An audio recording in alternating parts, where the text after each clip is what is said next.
TV 20 news में फटाफट खबरों का सिलसिला जारी है। बने रहिए मेरे साथ, मैं हूं आपके साथ अशोक वर्मा। आजमगढ़ से बड़ी खबर आ रही है, जहां पूर्व प्रधान राजेश यादव उर्फ टाइगर की गोली मारकर हत्या कर दी गई है। घटना के बाद प्रशासन में हड़कंप मच गया। घटना की सूचना पाते ही मौके पर कई थानों की फोर्स के साथ ही एसपी सिटी पंकज कुमार पांडे के साथ ही डॉग स्क्वाड की टीम भी घटनास्थल पर पहुंच गई। आजमगढ़ जनपद के रानीसरा थाना क्षेत्र के अलीपुर ग्राम सभा कि वर्तमान में राजेश यादव की भाई की पत्नी प्रधान हैं और राजेश की पत्नी क्षेत्र पंचायत सदस्य हैं। चुनावी रंजिश के साथ साथ जमीनी विवाद को लेकर गोली मारे जाने की बात सामने आ रही है। घटना को अलीपुर में ही अंजाम दिया गया, जब पूर्व प्रधान गांव के ही अभी एक परिचित क्या गए थे, वहीं पर उनको गोली मारी गई। मौके पर ही पूर्व प्रधान की मौत हो गई। पूर्व प्रधान की हत्या से गांव में तनाव है। तनाव को देखते हुए गांव में फोर्स तैनात कर दी गई है। एसपी सिटी ने कहा कि राजेश यादव ने एक जमीन ली थी, उसी सिलसिले में वह गांव के ही एक व्यक्ति के यहाँ बैठे थे, तभी पुरानी रंजिश को लेकर गांव के कुछ लोगों ने गोली मारकर हत्या कर दी। एसपी सिटी ने कहा कि फारसी व डॉग स्क्वाड टीम के साथ पुलिस जांच में जुटी है। 2 महिलाओं सहित 4 लोगों को पुलिस हिरासत में लेकर पूछताछ कर रही है। घटना के बारे में क्या कुछ कहा एसपी सिटी पंकज कुमार पांडे ने, आपको सुनाते हैं उन्हीं की जुबानी। इसमें ये राजेश जो है, राजेश यादव, आज इन्होंने एक ज़मीन लिखाई है सीताराम शर्मा और छोटे लाल, उन्हीं के घर पे ये बैठे हुए थे। ज़मीन संबंधी उसके खरीदारी का जो संभव हुआ था, उसी में इनको बुला के ये लोग ले गए थे। बाद में इनके द्वारा ये बताया गया कि गांव के दीपक, ज्ञानशंकर और अवधेश, जिनसे इनकी पहले से कोई रंजिश भी चल रही थी, इन्होंने गोली मार के इनकी हत्या कर दी है। अभी इनके द्वारा जो है तहरीर अप्राप्त है। पुलिस द्वारा जो है तहरीर प्राप्त होने में इनसे हम डेड बॉडी जो है कब्जे में लेकर जो है कार्रवाई आगे बढ़ाई जा रही है और तहरीर प्राप्त होने पर कार्रवाई की जाए। हत्या की मोटिव क्या रहा है, क्या वजह रहा? हत्या का मोटिव जो प्रथम दृष्टया अभी चूँकि तहरीर अप्राप्त है, इसलिए मोटिव तभी स्पष्ट होगा जब ये तहरीर प्राप्त होगी। और बाकी प्रथम दृष्टया ये जानकारी है इनकी पूर्व से रंजिश प्रचलित थी। घटना घटी है, ये हमारे भाई हैं, प्रधान प्रतिनिधि काम कर रहे थे। पहले उनसे ज़मीनी विवाद, फिर कोटा के लेके राशन गांव में नहीं बांट रहे थे, फ्री आ रहा था, उसका विवाद लेके, और कुछ ज़मीन हमारी कब्जा किए हैं, उसका विवाद लेके सब इनको हमारे यहाँ गांव में कोई शादी थी, वहाँ नहीं पहुँच पाए, तो आज वो बुलाए थे, तो उनके यहाँ वो थे नहीं। वो आज आए थे, उनके घर गए थे। उनके घर गए तो उनके वहाँ पटीदार उदार जो हैं उनके खिलाफ थे, वो बुला के साजिश के तहत उन पे गोली चलवाए हैं। तो बीच में विवाद भी हुआ था, मारपीट भी हुआ था, तो पुलिस की तरफ से क्या कार्रवाई की गई थी? पुलिस की तरफ से कोई कार्रवाई नहीं हुई। पुलिस की तरफ से हमारे यहाँ एक जो पटीदार है उनके यहाँ गया, उनको मारे थे तो उनको लेके थाने पे गया, तो कह रहे हैं कट्टा कभी देखे हो। एसओ साहब वहाँ से इनकार करके उसको हटा दिए। इनको साजिश की तरह से हम पहले से फंसाया जा रहा है। अच्छा, कितना दिन से विवाद था? विवाद ये चल रहा है मुझे मेरे ख्याल से सालों से चल रहा है, लॉकडाउन। तो अभी तक कोई कार्रवाई नहीं थी? कोई कार्रवाई नहीं। कृषि कानूनों के खिलाफ प्रदर्शन कर रहे किसानों को गृह मंत्री अमित शाह ने दिया संदेश। उन्होंने कहा, किसानों की हर समस्या मांग पर विचार के लिए सरकार है तैयार। अगर किसान यूनियन चाहते हैं कि भारत सरकार कृषि मंत्री द्वारा दी गई 3 नवंबर की तिथि से पहले बात करें, तो मेरा ये आश्वासन है कि जैसे ही आप सभी व्यवस्थित और शांतिपूर्ण ढंग से निर्धारित स्थल पर आंदोलन के लिए तैयार होते हैं, तो दूसरे दिन भारत सरकार आपसे बातचीत करेगी। ये कहना गृह मंत्री अमित शाह का है। पंजाब की सीमा से लेकर दिल्ली हरियाणा बॉर्डर पर रोड पर अलग अलग किसान यूनियनों की अपील पर जो किसान भाई आज अपना आंदोलन कर रहे हैं, वो सभी को मैं अपील करना चाहता हूं कि भारत सरकार आपसे चर्चा करने के लिए तैयार ही है। 3 दिसंबर को कृषि मंत्री जी ने आपको निमंत्रण पत्र भेजा है चर्चा के लिए, और भारत सरकार आपकी हर समस्या और आपकी हर मांग पर विचार विमर्श करने के लिए तैयार है।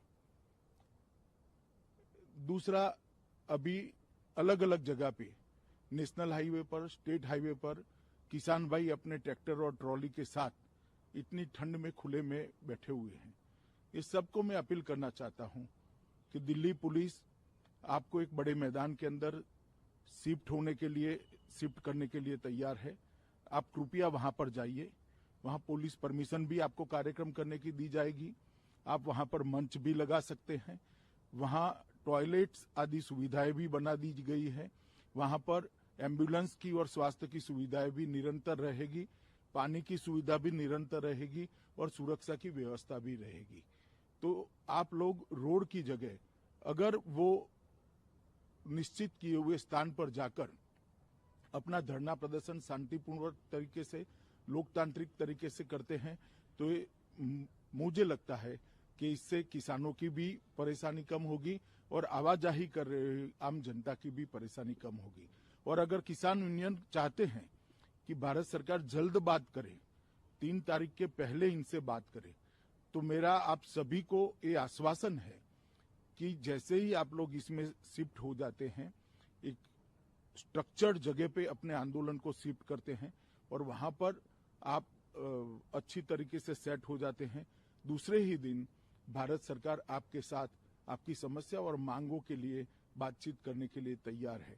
अतः किसान यूनियन के सभी नेताओं को मैं ये कहना चाहता हूं कि आप सारे किसान भाइयों को लेकर जो स्थान दिल्ली पुलिस ने तय किया है वहीं पर आ जाइए। पुलिस परमिशन के साथ शांतिपूर्वक तरीके से, लोकतांत्रिक तरीके से आपका आंदोलन चालू रखिए और शीघ्र भारत सरकार आपसे बातचीत करने के लिए तैयार है। बातचीत को भी आगे बढ़ाइए। इसमें किसानों की भी सुविधा ज्यादा रहेगी और रोड पर आने जाने वाले नागरिकों की भी सुविधा ज्यादा रहेगी। ये बात के लिए मैं किसान भाइयों को फिर से एक बार आश्वस्त करना चाहता हूं कि आपके शिफ्ट होते ही तुरंत ही हम आपसे बातचीत शुरू करेंगे, दूसरे ही दिन बातचीत शुरू करेंगे और आप शांतिपूर्ण तरीके से आपका आंदोलन भी जारी रख सकते हैं। केबीसी में 25 लाख का इनाम जीतने के चक्कर में महिला ने गंवा दिए अपने 14 लाख रुपए। मुबारकपुर थाने में दी तहरीर। बम्हौर गांव की शहनाज बानो पत्नी तनवीर की तहरीर के मुताबिक उसका पति सऊदी में नौकरी करता है। 14 अक्टूबर को उसके मोबाइल पर व्हाट्सएप कॉल आता है और उसे बताया जाता है कि उसकी लड़की सबीना कौन बनेगा करोड़पति के लकी ड्रा की विजेता है। उसने 25 लाख का इनाम जीता है। इनाम का चेक व्हाट्सएप पर भेजा गया। इसके बाद 25 लाख के भुगतान के लिए कागजी प्रक्रिया पूरी करने के लिए महिला से धन मांगा गया।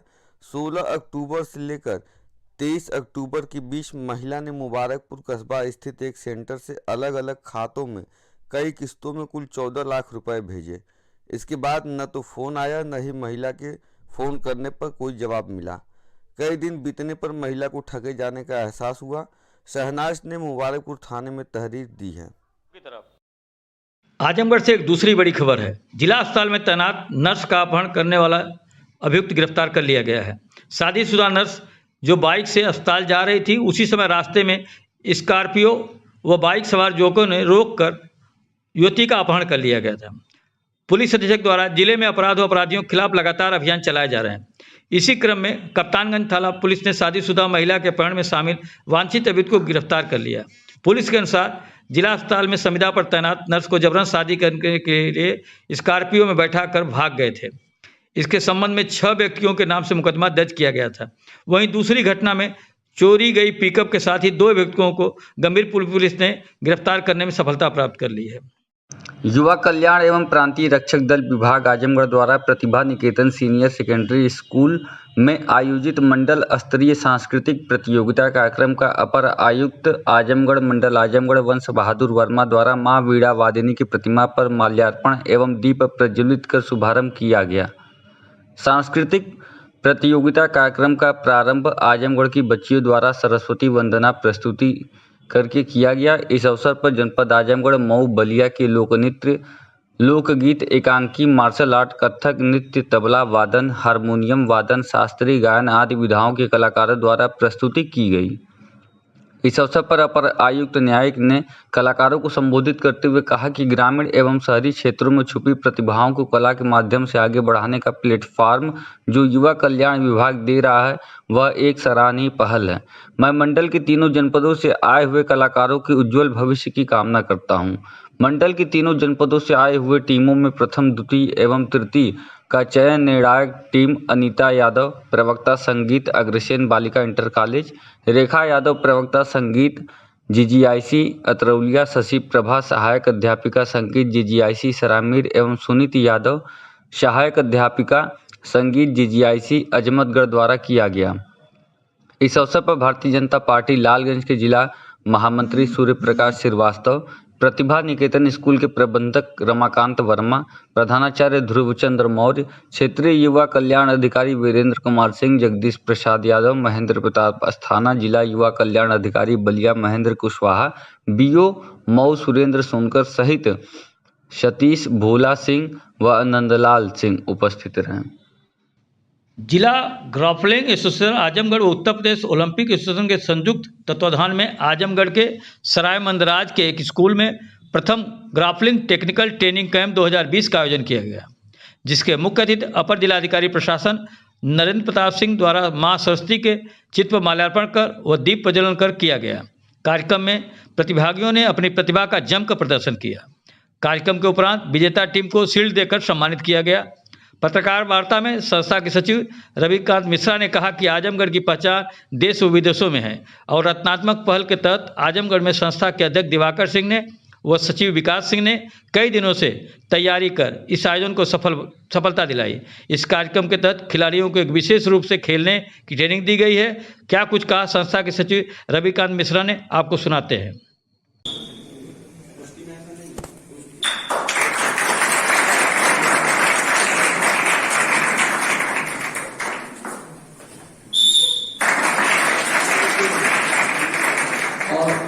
मैं चाहूंगा कि जो पॉइंट्स लिए गए उसके बारे में कुछ बताएं। आज मैं जिला ग्रैपलिंग संघ आजमगढ़ के द्वारा आयोजित प्रथम तकनीकी सेमिनार जो हमारा ग्रैपलिंग स्पोर्ट्स का है उसके संबंध में आज हम लोग यहाँ पर इस विद्यालय संस्थान पर आए और बहुत अच्छा आयोजन हुआ। अपर जिलाधिकारी महोदय नरेंद्र प्रताप सिंह जी द्वारा अभी इस कार्यक्रम का शुभारंभ भी किया गया और इस कार्यक्रम को यहाँ पर कराने के लिए पिछले माह से ही लगातार इस जनपद जिला ग्रैपलिंग संघ के अध्यक्ष आदरणीय हमारे दिवाकर सिंह जी भाई साहब के द्वारा और हमारे जिला ग्रैपलिंग संघ आजमगढ़ के जो महासचिव हैं विकास सिंह जी द्वारा लगातार इसकी तैयारियां की जा रही थी और लगातार वो मेरे टच में थे। अच्छे से अच्छे बहुत अच्छा कॉन्सेप्ट था जिला ग्रैपलिंग संघ आजमगढ़ का कि हम खिलाड़ियों को विशेष क्या दे सकते हैं, अन्य खेलों से अन्य प्रतियोगिताओं से विशेष क्या दिया जा सकता है आजमगढ़ के खिलाड़ियों को। तो ये समझ में आया कि यहाँ पे एक रचनात्मक जो शैली है, जो रचनात्मक मानसिकता है, वो निश्चित ही यहाँ के जो जिला खेल संघ हैं, यहाँ के जो लोग हैं उनके अंदर विद्यमान है, जिसके लिए आजमगढ़ देश विदेश में अपनी पहचान भी आजमगढ़ ने बनाई है। किसी भी क्षेत्र में हो निश्चित ही आजमगढ़ ने अच्छी पहचान बनाने का काम किया है। अच्छा, खेलों को लेकर पुलिस अधीक्षक आजमगढ़ द्वारा अपराध एवं अपराधियों के विरुद्ध चलाए गए अभियान के क्रम में महाराजगंज पुलिस ने 40 लीटर अवैध देसी शराब के साथ 2 अभियुक्तों को गिरफ्तार करने में सफलता प्राप्त की है। आपको बता दें कि मुखबिर खास की सूचना पर राज्य सुल्तानपुर भैरवदास पुलिया से 2 अभियुक्तों को पुलिस ने गिरफ्तार किया है, जिनके पास से पुलिस ने 40 लीटर अवैध देसी शराब बरामद की है। पुलिस ने संबंधित धाराओं में मुकदमा दर्ज कर अभियुक्तों को जेल भेज दिया है। पुलिस अधीक्षक बलिया द्वारा अपराध व अपराधियों के विरुद्ध चलाए जा रहे अभियान के क्रम में प्रभारी निरीक्षक भीमपुरा व एसओजी सर्विलांस की संयुक्त टीम ने भीमपुरा थाना क्षेत्र के ग्राम अहिरौली में मां व बेटी के सिर पर वार करके हत्या करने वाले पुत्रों को गिरफ्तार करने में अहम सफलता प्राप्त की है। पुलिस ने अभियुक्तों के पास से आला कत्ल में इस्तेमाल की गई कुल्हाड़ी भी बरामद किया है। ये खबर बलिया से है, जहां भीमपुरा थाना क्षेत्र के गांव अहिरौली में हुई मां व बेटी की हत्या के दोनों मुख्य अभियुक्तों को पुलिस ने गिरफ्तार करने में सफलता प्राप्त की है।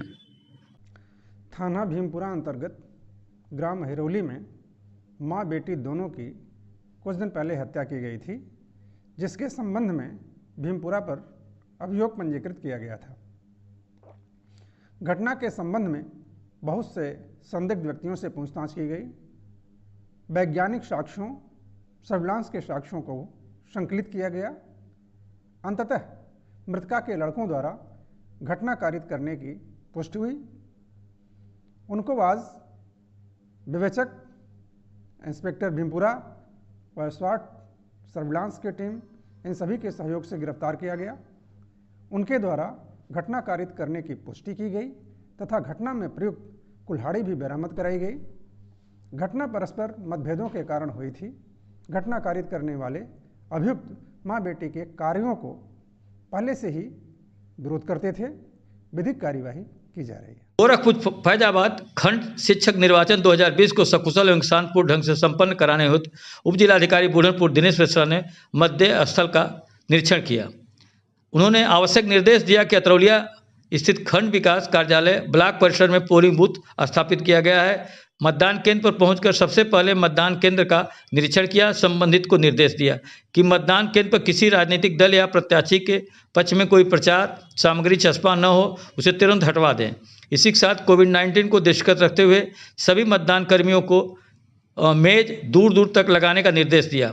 पीठासीन अधिकारियों को मतदान केंद्र पर सतर्क दृष्टि रखनी होगी। वह अपने मत की गोपनीयता भंग न करें। मतदेय स्थल पर मतदान हेतु लाइन में खड़े प्रत्येक मतदाता मास्क पहना हो तथा दोनों हाथ में ग्लव्स हो।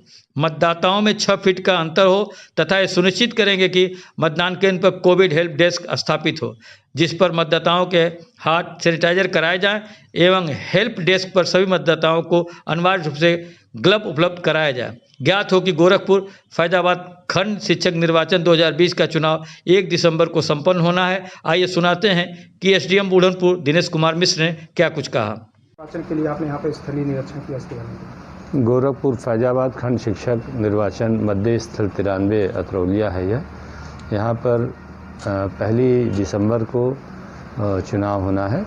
उसी के दृष्टिगत बूथ बनाए जाने के लिए दिशा निर्देश दिए गए था। आज पोलिंग स्टेशन में बैरिकेडिंग करना, अंदर जो है पीठासीन अधिकारी प्रथम द्वितीय व तृतीय का निर्धारित स्थान पर उनकी मेज़ों को लगना तथा 100 मीटर की दूरी पर मार्क करा के चूना लगना, गेट के बाहर भी बैरिकेडिंग करना, यह सारी चुनाव पूर्व की सारी व्यवस्थाएं जो है बूथ निर्माण की आज सुनिश्चित की जा रही हैं। सर कब से कल से आ जाएंगे यहाँ पे? हाँ, पोलिंग पार्टी कल आ जाएंगी यहाँ पर और यहाँ कुल 92 मतदाता हैं इस मतदेय स्थल पर और कल पोलिंग पार्टी यहाँ पर आ जाएगी। परसों यहाँ पे निर्वाचन होगा। नगर से सटे घोरठ स्थित प्रभु नारायण पांडे प्रेमी के आवास पर आइडियल जर्नलिस्ट एसोसिएशन के तत्वावधान में सुप्रीम कोर्ट के अधिवक्ता पवन प्रकाश पाठक को स्मृति चिन्ह व शॉल भेंट कर सम्मानित किया गया। मुख्य रूप से प्रभु नारायण पांडे, संजय पांडे, सुभाष चंद्र तिवारी कुंदन, भोला त्रिपाठी प्रधान, फौजी, श्री कृष्ण द्विवेदी आदि ने फूल माला पहनाकर उनका जोरदार स्वागत किया। इस दौरान प्रदेश संरक्षक संजय पांडे ने कहा कि श्री पाठक अपनी मेहनत व लगन से देश के सर्वोच्च न्यायालय में अधिवक्ता के रूप में अपने कार्य निर्वहन कर रहे हैं। एसोसिएशन ऐसे सजग प्रहरी का स्वागत कर गौरवान्वित महसूस करता है।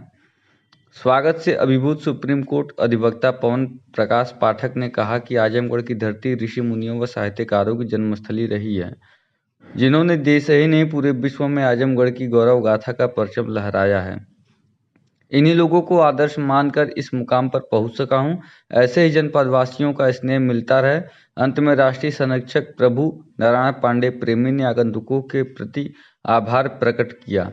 इस मौके पर इंजीनियर संजय राय, सुभाष चंद्र तिवारी कुंदन, मनोज पांडे, अरविंद पाठक एडवोकेट, अमरेंद्र कुमार पाठक, दुर्गा यादव, रवि तिवारी, स्वतंत्र पांडे, रवि पांडे, विंध्याचल शुक्ला, प्रिंस कुमार, जसपाल चौरसिया, बीडी कुमार आदि उपस्थित रहे। सुप्रीम कोर्ट के वरिष्ठ अधिवक्ता डॉक्टर एपी सिंह ने मथुरा काशी के मंदिरों को लेकर एवं किसानों के आंदोलन को लेकर खुलकर अपने विचार व्यक्त किया। सुप्रीम कोर्ट के वरिष्ठ वकील डॉक्टर एपी सिंह ने कहा कि अयोध्या, काशी व मथुरा तीनों मुद्दे काफ़ी दिनों से चल रहे थे, लेकिन सुप्रीम कोर्ट द्वारा अयोध्या के मसले पर दिए गए फैसले से अब अन्य 2 स्थानों के मंदिरों के लिए कानूनी रास्ता साफ हो गया है। क्योंकि सुप्रीम कोर्ट का फैसला एक कानून बन जाता है जो सभी ऐसे विवादित मुद्दों में लागू होगा। वहीं किसानों द्वारा किए जा रहे आंदोलन पर उन्होंने कहा कि किसानों के साथ कोई जाति नहीं होनी चाहिए, क्योंकि किसानों के आंदोलन का राजनीतिकरण हो रहा है। उन्होंने कहा कि किसान नेता राकेश सिंह टिकैत व किसानों की तरफ से वो सुप्रीम कोर्ट में फाइल करने जा रहे हैं, जिससे किसानों को देश स्तर पर न्याय मिल पाएगा।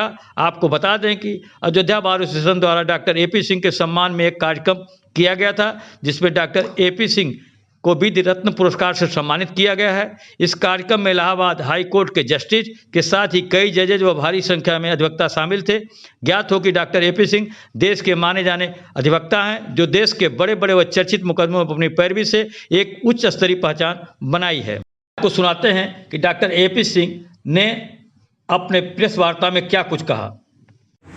सर, एक सवाल और मेरा है, ये जो अभी मथुरा का केस सामने आया है मंदिरों में, उस पर भी याचिका दाखिल हो गई है, उस पर क्या कहना है? देखिए, सुनवाई भी चल रही है। मथुरा और वाराणसी काशी का जो विषय था, अयोध्या, काशी, मथुरा तीनों मंदिरों की स्थिति एक जैसी थी।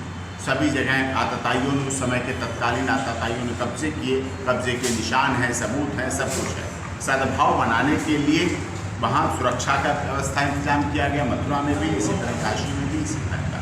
अयोध्या का सुप्रीम कोर्ट में लैंडमार्क जजमेंट है, मैराथन सुनवाई हुई, लगातार सुनवाई हुई। देश की सबसे बड़ी अदालत माननीय सर्वोच्च न्यायालय ने 5 जजेस बेंच की सुनवाई होने के बाद अब इसमें साफ तौर पर निश्चित हो गया है कि जो भी मंदिर हैं, जो भी इस तरह के मंदिर हैं, जो भी इस तरह के मुद्दे हैं, जो भी इस तरह के विवादित मंदिर हैं, विषय हैं, इस आधार पर जो पिटीशन मथुरा में फाइल की गई है, उसी आधार पर इसी अयोध्या केस को लेकर सुप्रीम कोर्ट की लैंडमार्क जजमेंट को साइटेशन के आधार पर उनको भी डिसाइड किया जाए। क्योंकि honourable supreme court of India के जो जजमेंट होते हैं, जो साइटेशन होते हैं, वो कानून बन जाते हैं, एक तरह से साइटेशन हो जाती है, रूलिंग हो जाती है। उन्हें किताबों में देख के पढ़ा जाता है, उन्हें निचली अदालतें, high court, honourable high court, उनको पढ़ते हैं, उस पर विचार कर देते हैं, जिस पर बार बार वो चीज़ मैराथन ना हो। हर विषय के लिए माननीय सर्वोच्च न्यायालय ना सुने, लेकिन बीच बीच में उसी बात को लेकर होता रहे और उसी आधार पर दूसरे केसों में जो वो केस है उनका निर्णय होता है। ये चीज़ है।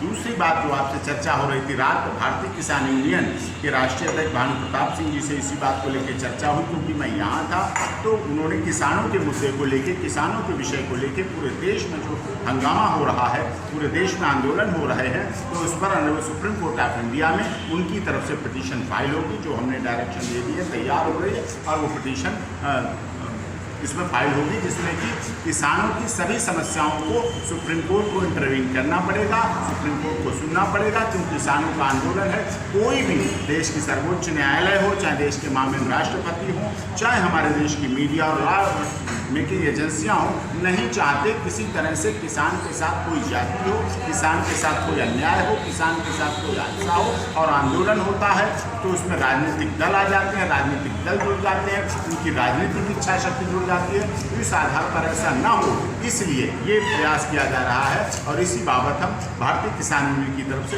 माननीय सर्वोच्च न्यायालय में पिटीशन जल्दी फाइल करेंगे। खबर मथुरा से है, जहां युंगवीथ के प्रदेश सचिव जुबैर खान आप जिला कार्यालय पहुंचे, जहां एक मीटिंग का आयोजन किया गया। इस मौके पर फैसल लाला ने कहा कि आप सांसद संजय सिंह ने संसद भवन में किसानों की आवाज़ को बुलंद करते हुए माइक तोड़ दिया था, जिसका बदला आज भाजपा किसानों की हड्डियां तोड़कर ले रही है। देश को आर्थिक मंदी में झोंकने वाली भाजपा का विकल्प केवल विकासशील आम आदमी पार्टी है। यूथ विंग के प्रदेश सचिव जुबैर खान ने कहा कि किसान विरोधी कृषि कानून ने देश के अन्नदाता की कमर तोड़ दी है। जो लोग आज देश के जवानों से देश के किसानों को पिटवा रहे हैं, वह देशद्रोही है। योगी के मंत्री ने देश के किसानों को गुंडा कहकर अपमानित किया है, जिसको देश का किसान हमेशा याद रखेगा। अल्पसंख्यक प्रकोष्ठ के जिलाध्यक्ष गुरविंदर सिंह ने कहा कि भाजपा देश को बर्बाद करने पर तुली है। किसानों की फसल को थाल में सजाकर पूंजीपतियों को सौंपा जा रहा है, जिससे एक तरफ किसान बर्बाद होगा तो दूसरी तरफ देश में महंगाई और बढ़ेगी। इस मौके पर SC/ST प्रकोष्ठ के जिलाध्यक्ष अविनाश तपन, विधानसभा उपाध्यक्ष डॉक्टर जफर उपाध्याय, इदरीस अंसारी, सजीव जाहिद अंसारी, हरप्रीत सिंह, गुलाब सिंह, लक्की सिंह, अमरप्रीत, गुरमुख सिंह, सिराज, जमील अंजना सैनी, महेश सैनी, आदित्य शर्मा आदि लोग मौजूद रहे।